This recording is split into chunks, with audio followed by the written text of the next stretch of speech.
We Can Do Better is not just another book on mental health. Dr. David Goldbloom has taken his decades-long experience as a psychiatrist and the thousands of people that have stepped into his place of counseling, of healing, of treatment, and he is offering us what he has learned through all of these folks. He's offering us the cutting-edge techniques that can transform the mental health care system and access to that care in Canada. This is an exciting book for the time that we're in, the unprecedented stress of the global health pandemic, of income inequality, and so many people struggling. This is a book that we all need to read, and I'm so excited for its release. Good evening, I'm Bob Ramsay, and welcome to this Ramsay Talk Online with psychiatrist David Goldbloom and Araba Chintoh. They'll be discussing David's new book, How We Can Do Better, which you can order online during this very event by going to Zoom chat and following the steps. The timing of How We Can Do Better couldn't be better because the next pandemic is upon us.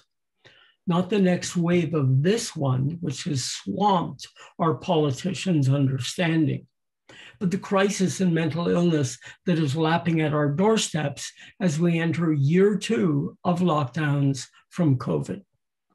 Hence the subtitle, Urgent Innovations to Improve Mental Health Access and Care.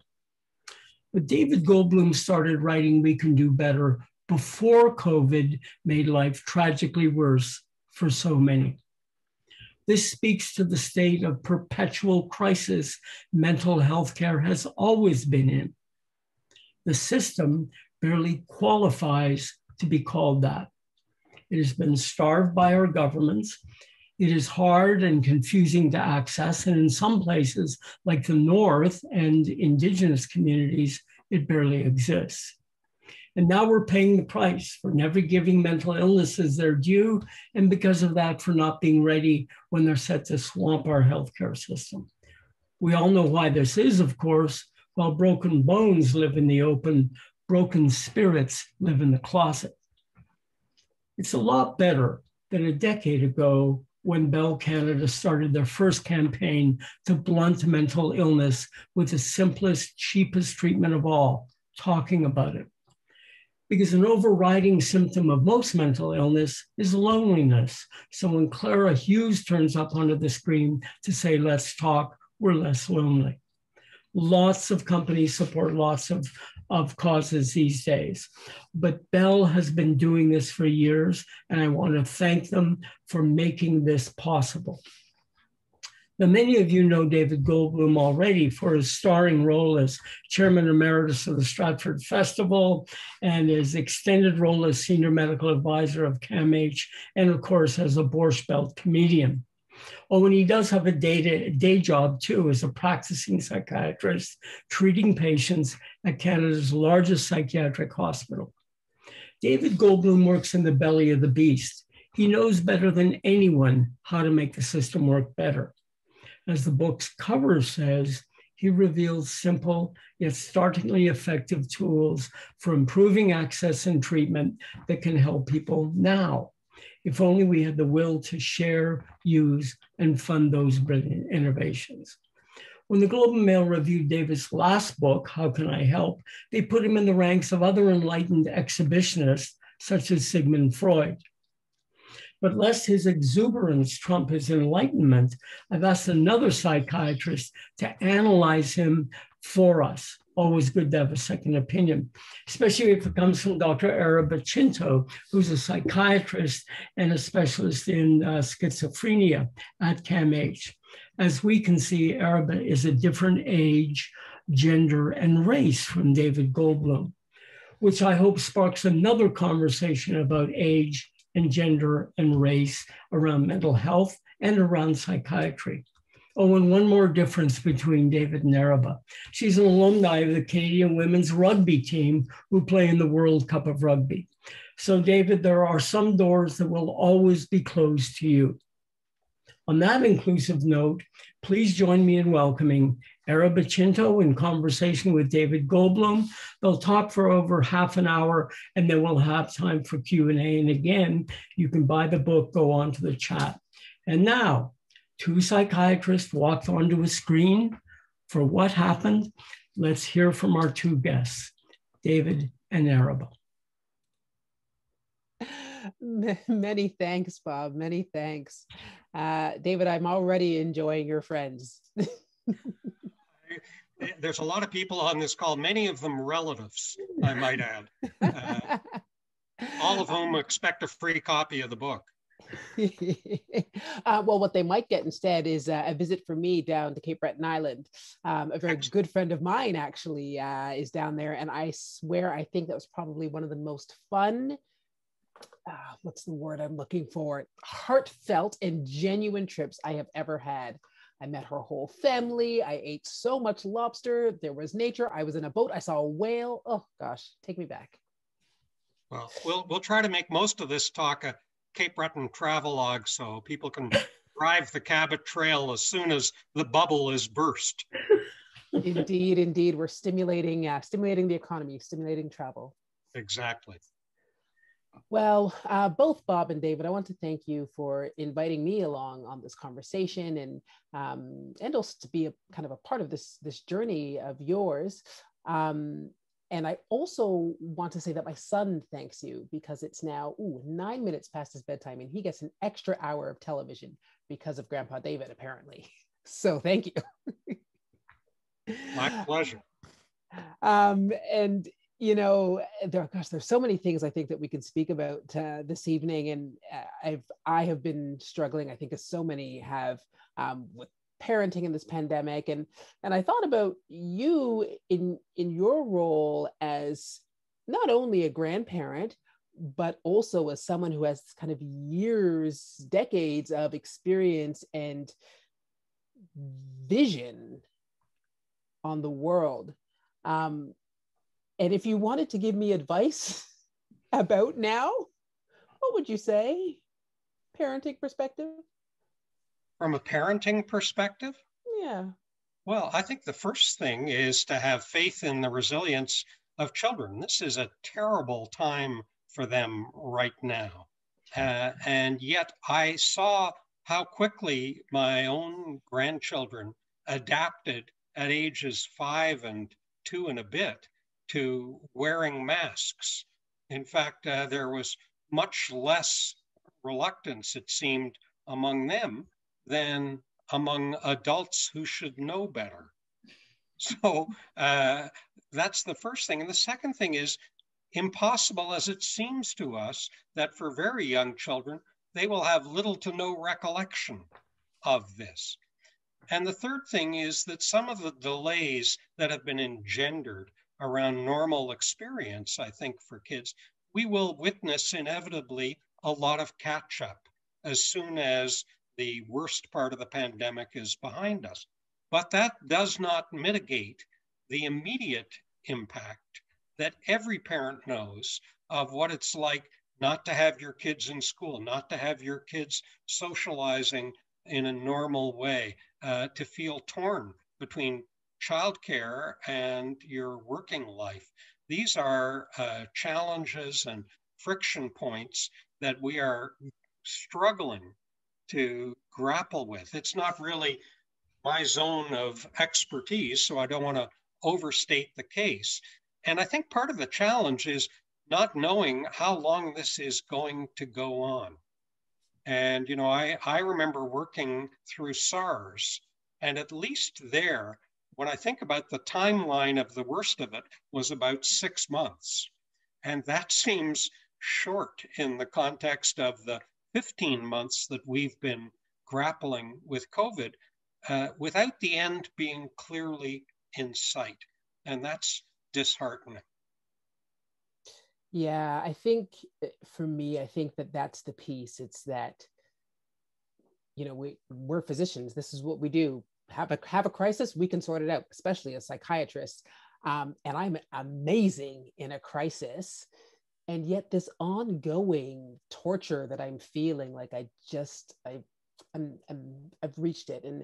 And it is helpful actually to hear it. It's settled me a bit to remind me of all those things that I know, but I forget in the moment when I'm, singularly focused on kindergarten French immersion, what all the, names of a plant are in French and that kind of thing. It helps to just take a step back and be reminded that, one, he's not going to remember much of this, and two, he will catch up. And well, the human capacity to forget is an extraordinary phenomenon.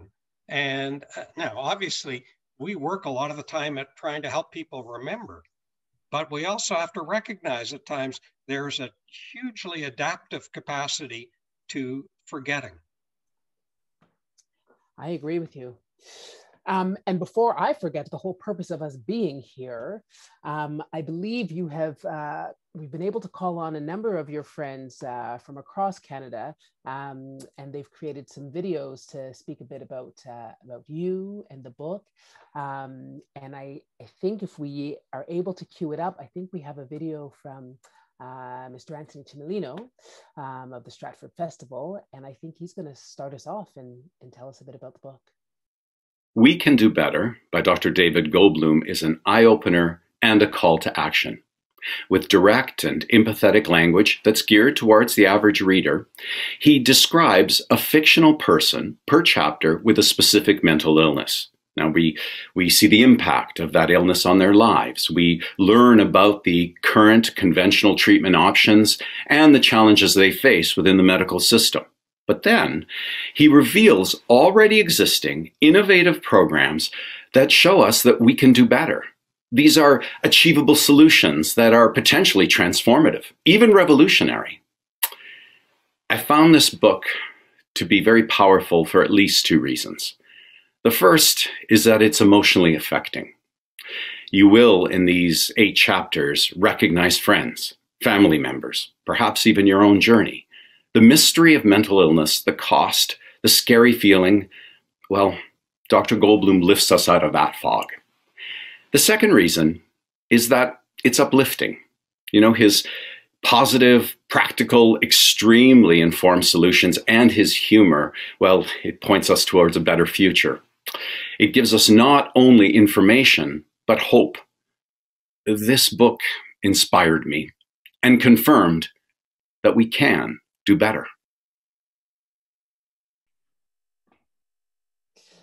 Well, thank you, Anthony, for those words. In case anybody's wondering, all those books behind him, that's part of a set at the Stratford Festival. Those aren't real books. It's just the spines.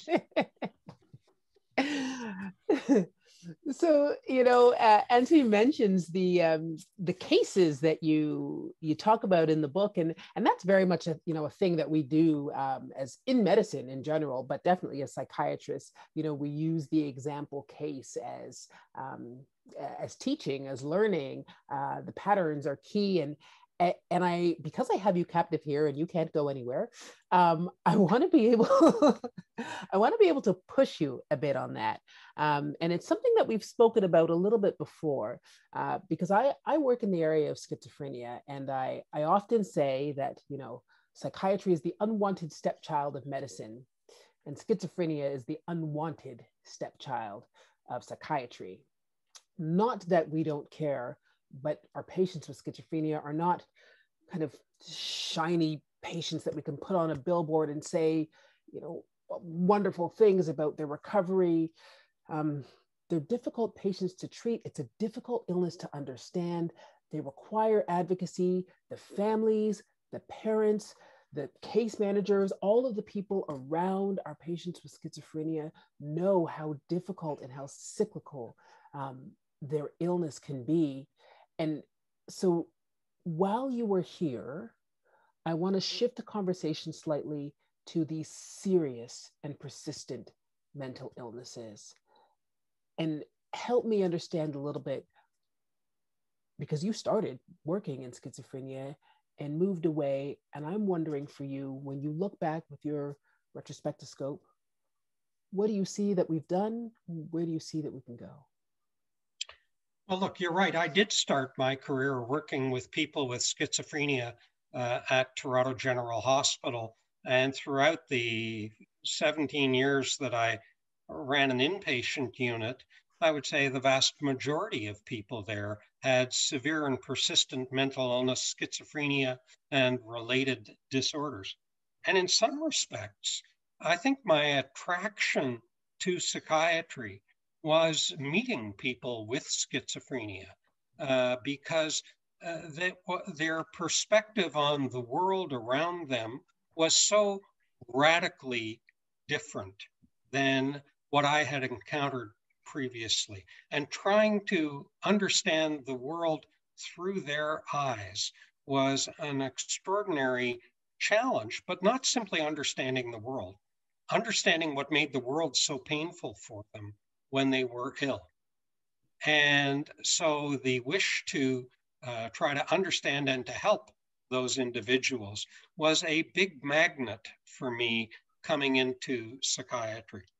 And you're right, there is a real risk as we promote public acceptance of mental illness in general, that the ones that are more palatable to people, the ones they more immediately connect to, like anxiety and depression, become the ones that are talked about the most, and some of the more severe ones can be shunted to the side. It's a real problem. That being said, I think we've seen some things happen in Canada, like the spread of early intervention for young people with psychosis into a national movement. And you know, the tragedy is so many families have an uncle, a cousin, a son who they don't talk about. And they don't talk about because his life went off the rails in late adolescence or early adulthood into a psychotic episode. And, you know, it's just kind of brushed aside. People are now, I think, talking more openly about it than they used to. We've even had examples of people who talk about their own journeys through illnesses like schizophrenia. And that is the most powerful agent of change that I can think of, but it takes a lot of courage to come forward and talk about that. So I think that there are innovations like early intervention for psychosis and also the development of integrated youth services. I think, in fact, the homelessness initiative that the Mental Health Commission under the leadership of Michael Kirby instituted, a breathtaking, once in a lifetime investment of $110 million to create the world's largest research project on homelessness.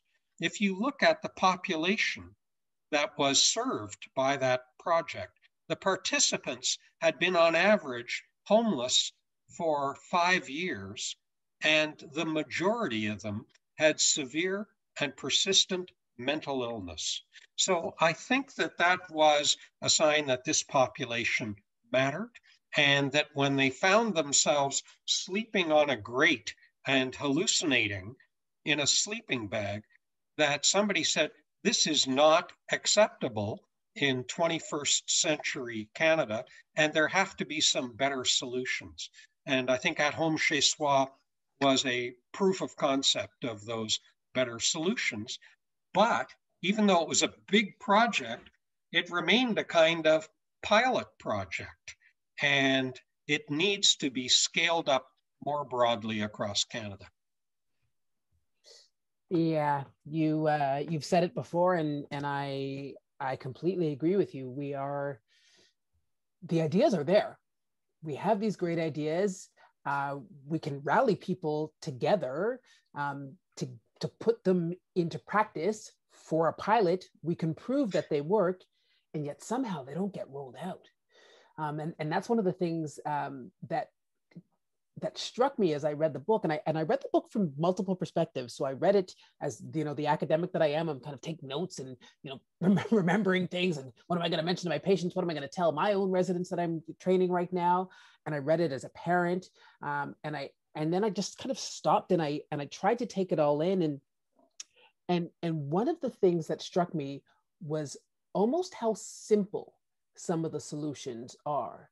And so when I think back to schizophrenia, and we talk about things like housing, and my big thing a lot of the time, especially with the early and the young patients who have psychosis, who have these severe and persistent mental illnesses, it's about that advocacy piece with families, because so many times families don't understand, what it means. Why are they saying these bizarre things? Why are they attacking me? I always loved them, whatever it was, and they don't get it. And I constantly feel like I just want to tell them it's illness. It's illness like your diabetes or cancer. We didn't cause this, and it's the illness that's speaking.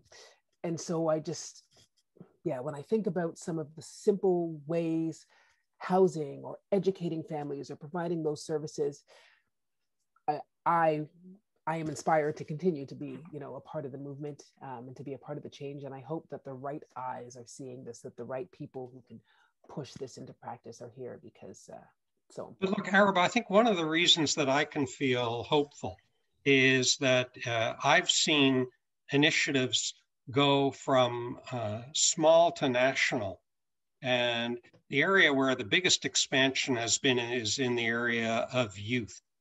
And I can point to two things. One is the development of jack.org into a national organization in every Canadian province and territory that was born of tragedy, of the death by suicide of a young man in university whose parents, through their grief, built up an extraordinary advocacy organization that has spread across the country, that has achieved international recognition, and that serves to galvanize people into action. Similarly, the development of integrated youth services in Canada has mushroomed and continues to develop, and really reflects a confluence of private philanthropy, federally funded research from the Canadian Institutes for Health Research, and local governments. And this shows that those three forces can actually work together and do things. I think there's really been nothing quite as transformative in my time as the development of integrated youth services. And yet lots and lots of people are unaware of them. I was asked by somebody else with the title of the book being "We Can Do Better." Steve Paikin asked me, well, where should I put the emphasis, on which word in the title? Because the word you emphasize changes the meaning. And if you ever want to laugh, you should look at a video of 6 famous actors reciting "to be or not to be," each of them putting emphasis on a different syllable. And I said, the reality is it's all 4 words. It's we, because this is not simply waiting for government. This has to be people advocating at every level, individual, family, community, all the way up to the various levels of government. Can, because it is possible, all right? There are really things that are described in this book that have already proven their mettle and are ready for scaling. And do, because it's about action. It's not about issuing a report. It's about doing something. And better, I would emphasize, simply because all of us on this call know that the status quo is not acceptable. I think we have another video from Mary Deacon, who is the chair of Bell Let's Talk, and I think she speaks a bit to the We Can Do Better, and I'm going to ask you some more questions about that. We Can Do Better is an important and timely contribution to Canadian mental health. It's important because it provides a number of specific programs that could be effectively scaled across the country to increase the availability of mental health services. And it's timely because we know that the pandemic has accelerated the crisis in Canadian mental health. making the need for increased services all the more urgent. The mental health investments we make now will have a direct impact on how well and how quickly we recover from this pandemic.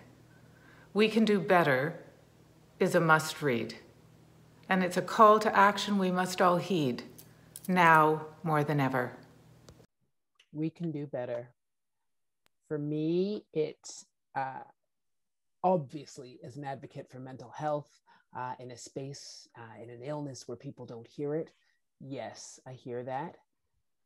But this journey for you started before 2020, the year that was, and We Can Do Better is a mantra for that year, 2020, 2021, this pandemic, this vaccination, all of this. But also something close to my heart, you know, is the issue of racism and oppression, and all of a sudden, for all kinds of reasons, the world opening their eyes and seeing at least some of the pain that I experienced, but then also kind of being able to step back and recognize, oh crap, there's quite a few ways in which we've missed the mark here. And you wrote to me a few months ago, actually. I think it was after you had read the book White Fragility, and I'm not gonna lie, I was shocked by your capacity for self-reflection. And in the really like non-insulting way that you came to share your thoughts, ask questions.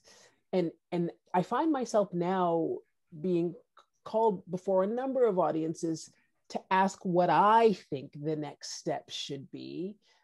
And I've been pretty like persistent in saying, these next steps aren't mine. This is the life I'm living as a Black person, as a Black woman.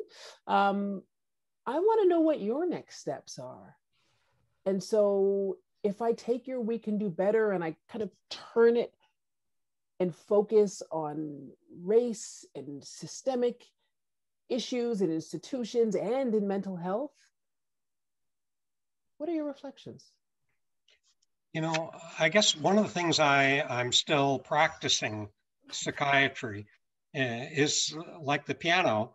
I haven't mastered it yet, right? So to me, practicing psychiatry is about the continuous learning process.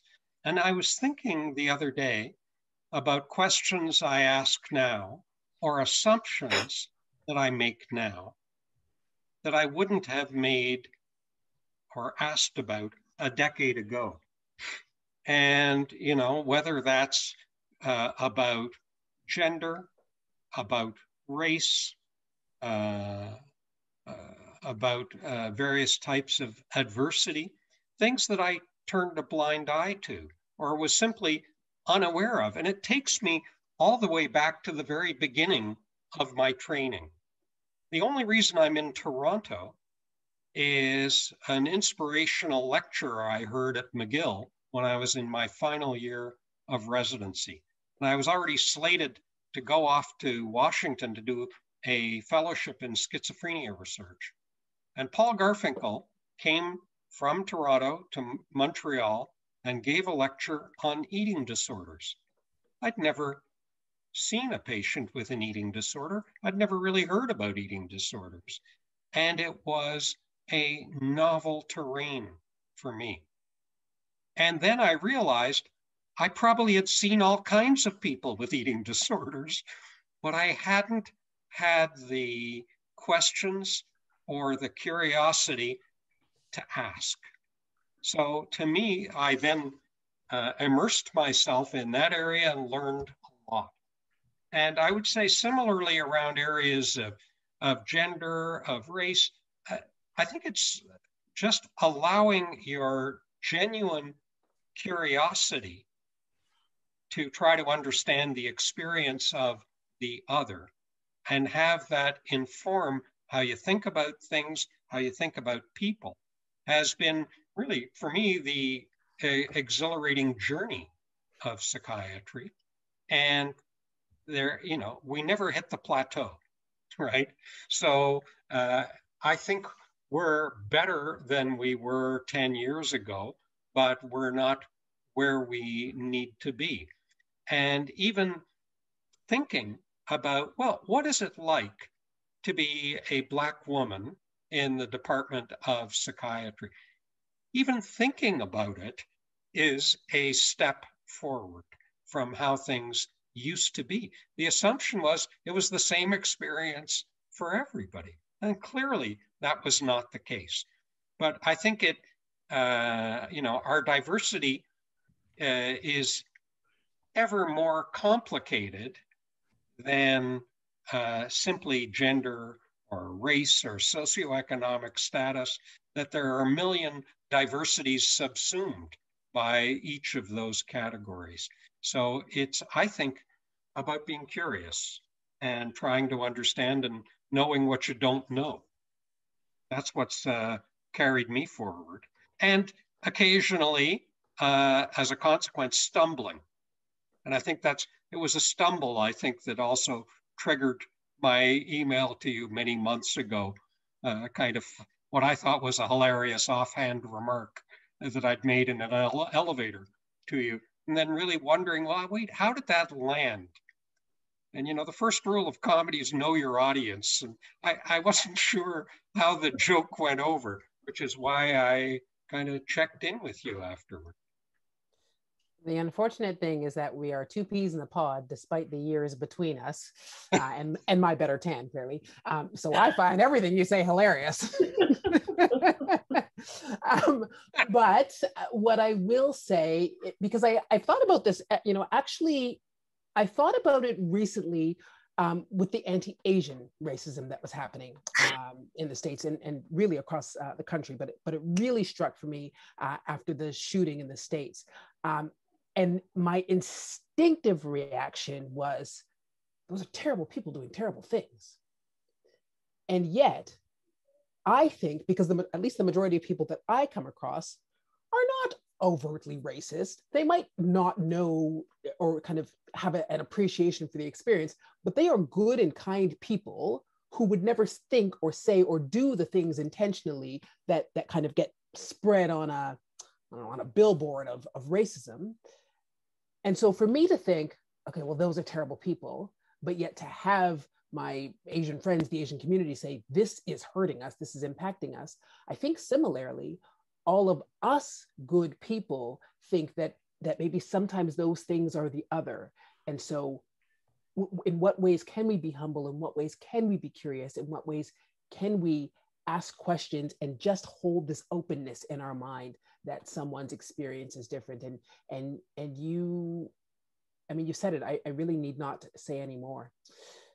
I'm going to link us to Dr. Juveria Zahir's video in just 1 second, because I've been thinking a lot, actually, since you invited me to be a part of this conversation. I was like, what's the elephant in the room here? Why have I been chosen?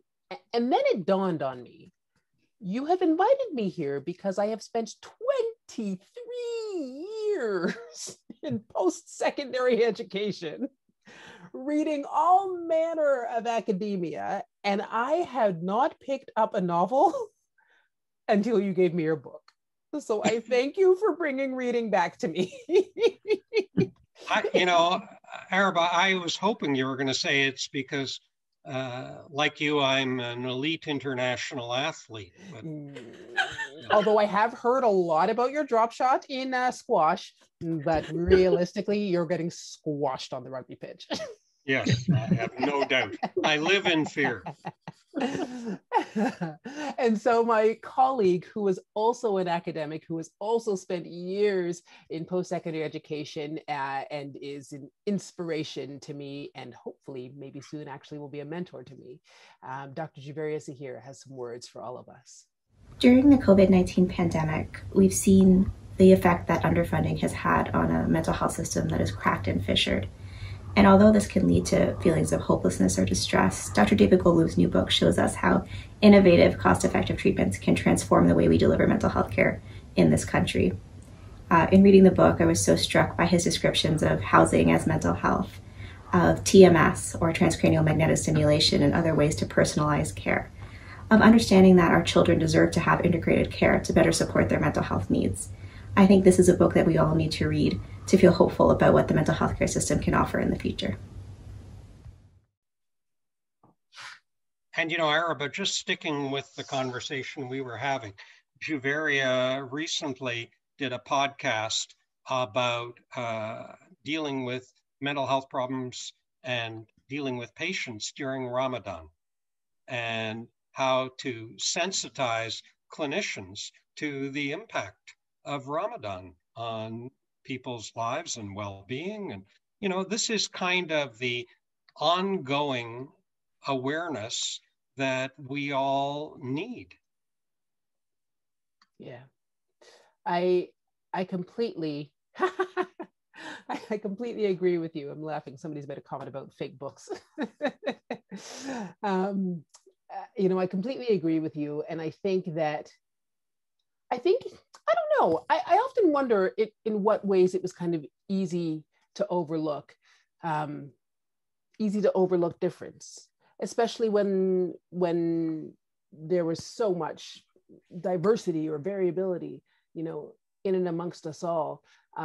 And psychiatry is fascinating to me. You know, we spoke previously about all of the ways that we've disappointed our parents getting medical degrees and yet going into psychiatry.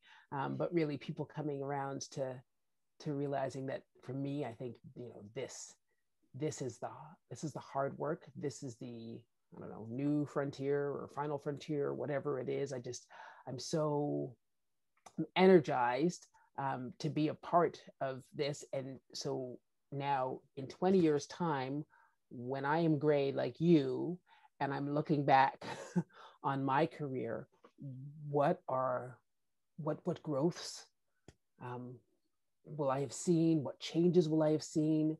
How will the conversation be different? And you know, Juveria talks about hope.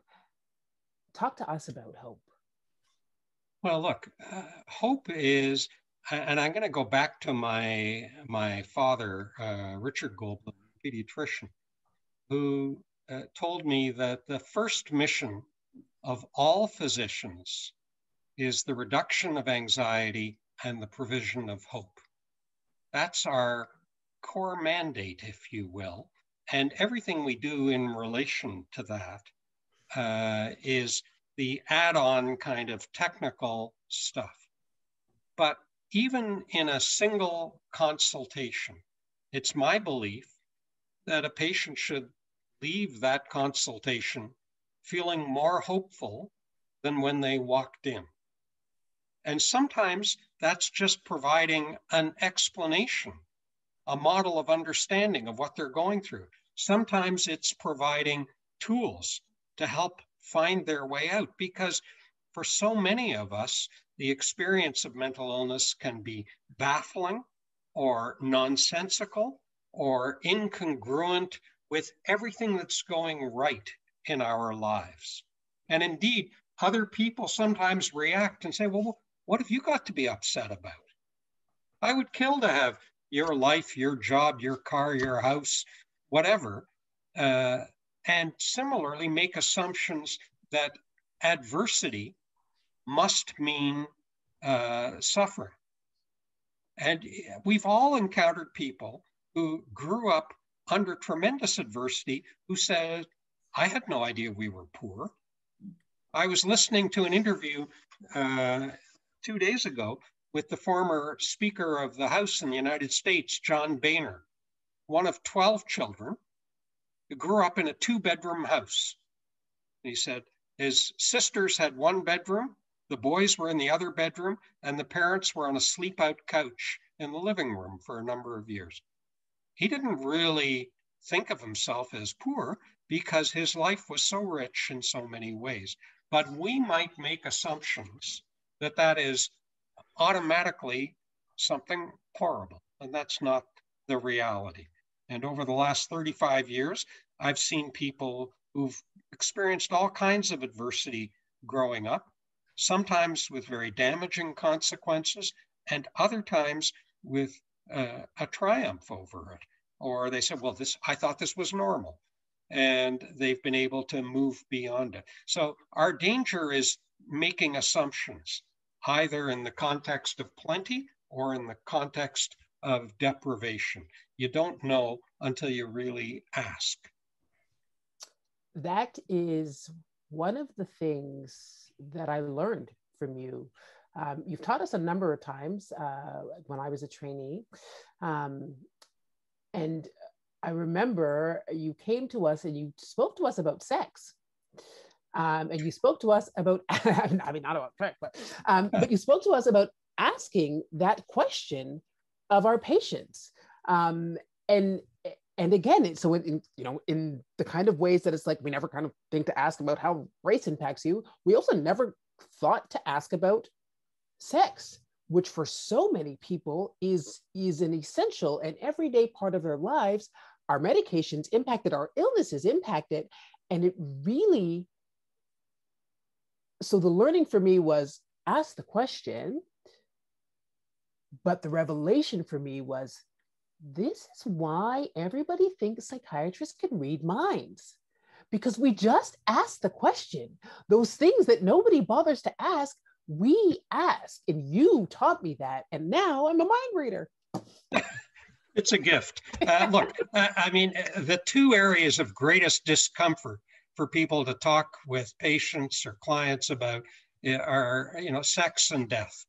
So, you see these say, and I've seen medical students and physicians, interviewing patients saying, and how are things,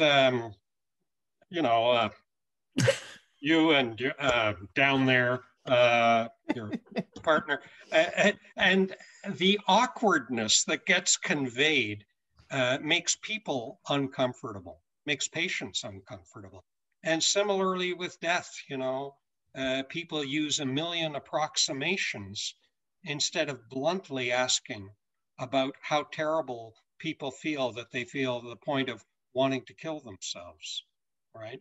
Instead, we use all these approximations, going to sleep and never waking up, or, driving off, things like this, buying the farm. And these are all to deal with our discomfort, not the discomfort of people who have struggled with these awful feelings. And I've always argued, most of the time successfully, I think, that the more direct you can be with people, the more they feel, oh, this person gets what it is I'm going through. And it's never the case that people say, well, I hadn't thought about it, but now that you mention it, that never happens, all right? It's more that people have experienced these dark thoughts and are relieved to be in an environment where they can talk about them without having to protect the person who's asking the questions. I can't say anything more than that. It's what I have learned from you. It's the experience I have with my patients, and I hope all of the trainees and our other colleagues hear and remember that, because that's the bit that makes us relatable, that makes us helpful in the room in that brief cross-section of time. I could do this forever. I could chat with you forever. I could ask you many more questions, but now that I have your phone number, I will, so we can talk later. Many thanks to you and to Bob for inviting me to be a part of this conversation. And I think we may have one more video to lead us into the question and answer section. And so let's end on a musical note from the Honorable Bob Ray.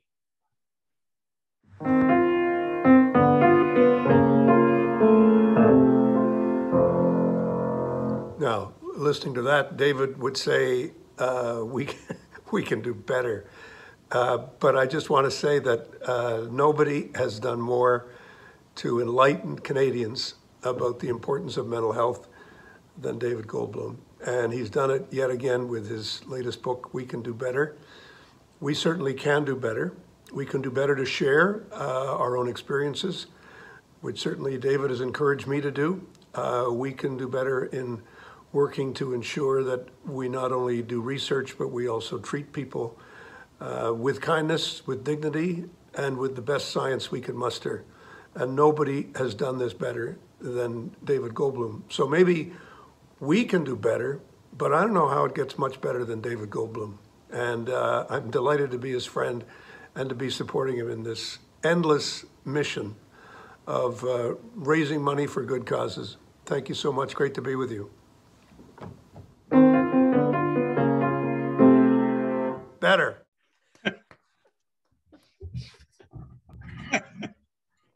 Thank you so much, Bob. Thank you so much, Araba and David. Now we have time for a few questions that have been coming in on the chat line. Let me ask the first one. Can you speak, David, to the use of psychedelics to treat depression and other mental illnesses? Well, this is one of the hot growth areas right now, but it is a bit of a back to the future moment, and we are all too quick to forget our history.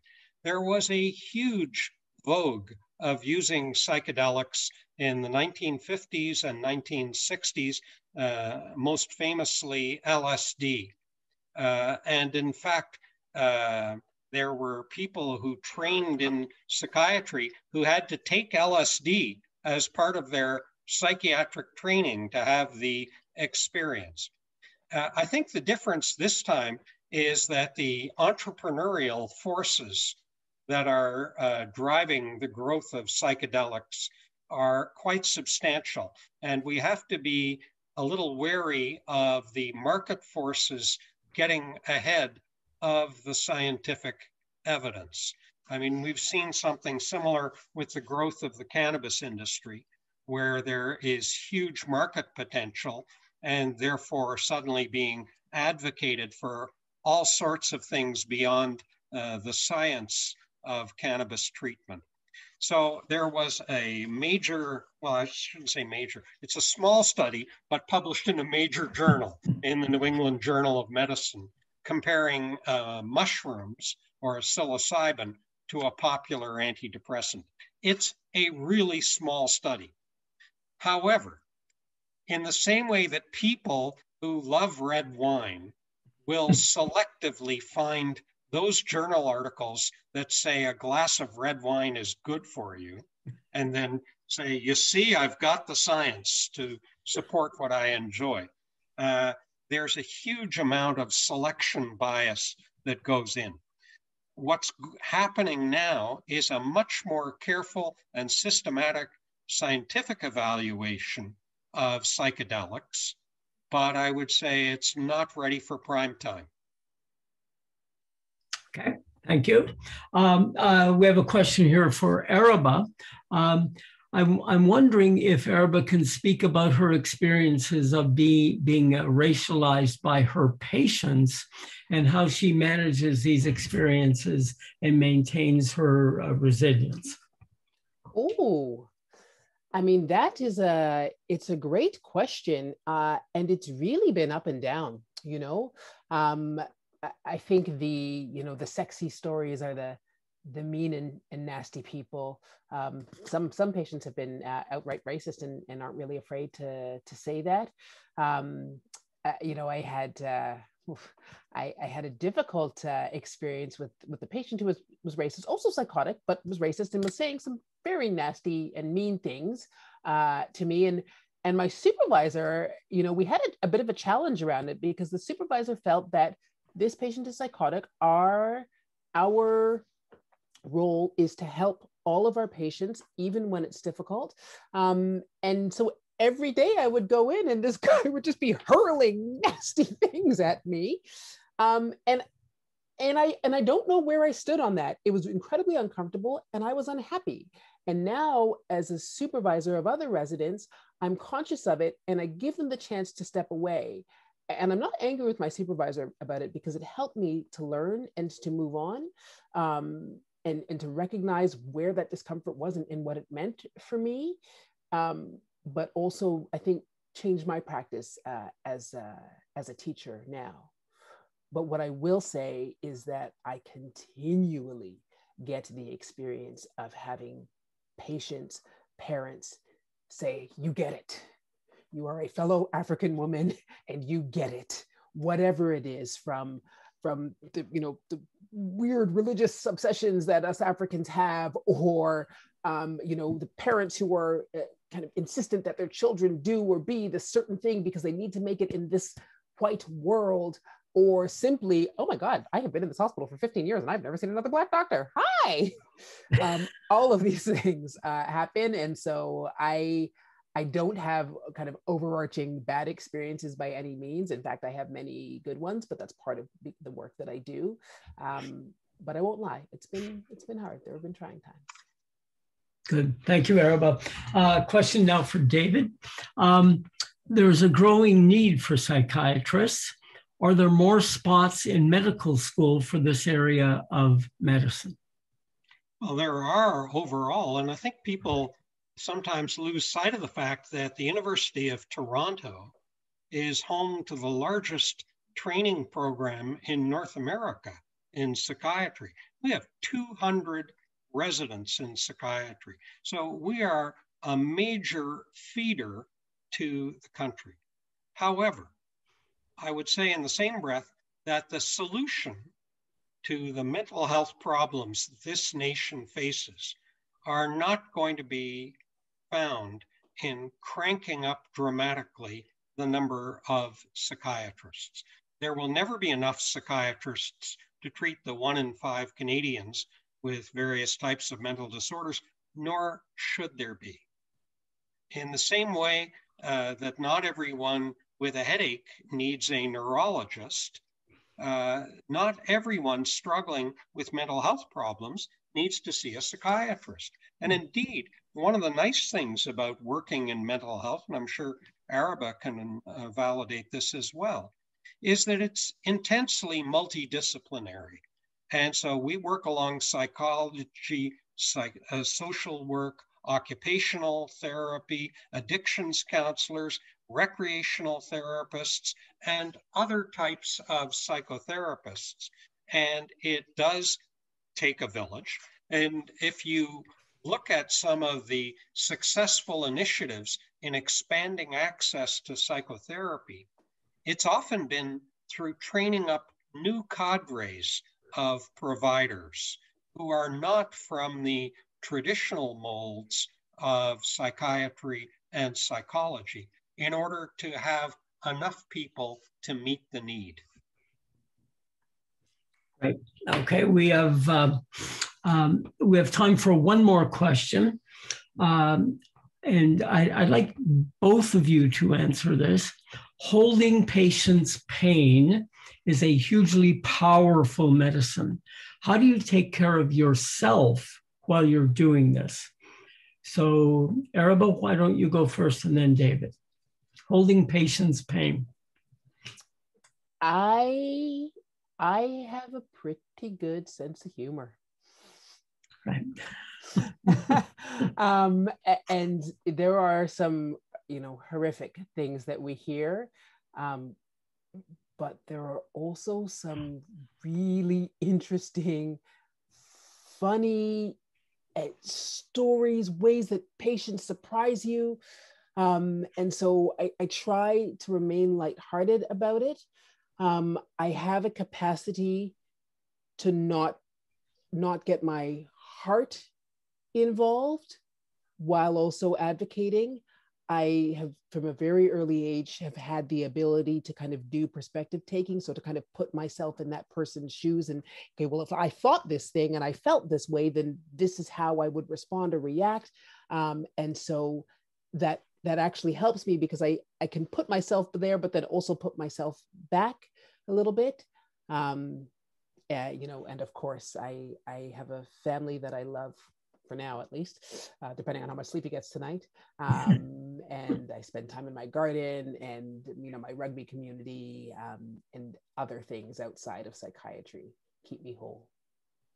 And I would only echo what Araba said about the importance of having a life outside your professional life in terms of interests and activities and family and connectedness. But, I'm always reminded when I was training in psychiatry, and I am, like Araba, temperamentally a pretty upbeat person. And I was sitting down to breakfast at the Royal Victoria Hospital, and a fellow trainee in another discipline sat down next to me, and she said what everybody said to people who were training in psychiatry and seemed like regular people. She said, "I can't believe you're in psychiatry." That was the sort of backhanded compliment that you seem like a normal person. And she said, "I could never do what you do. I would find it so depressing to do what you do." She was training in oncology. And I pointed out to her that many more of her patients were actually dying than my patients. And, you know, to this day, 35 years later, I share with Araba the privilege of seeing people getting better, the privilege of seeing people making adaptations to chronic illness, finding new aspects of themselves, discovering pockets of resilience or new things about themselves. And that is an extraordinary reward that keeps people like Araba and me coming back to work every day. Thank you so much, David, and thank you, Araba. We have unfortunately come to the end of the road, or at least the end of the show. Araba, I am shocked by your capacity for self-reflection. I really am. And I'm very grateful that you were able to transfer it over to your question for David. I thought that was a wonderful example of transference. David, you were, as always, a delight and somebody I could listen to pretty much forever. The answer to the question, how can we do better? I'm going to get a little retail on everybody right now. We can buy David's book called How We Can Do Better. That's how. And by the way, just before we go, and I want to thank Mary Deacon and Bell Let's Talk, and I want to thank the hundreds of you who landed online for this talk. I think that Araba and David, I think you've got something. I think you've got a road show. I think you can take this on the road, and it'll be wonderful for the mental health of the nation and the world. So thank you again, and thank you all for coming, and good evening. Thank you for being here. Great. Thank you all. Okay, bye-bye.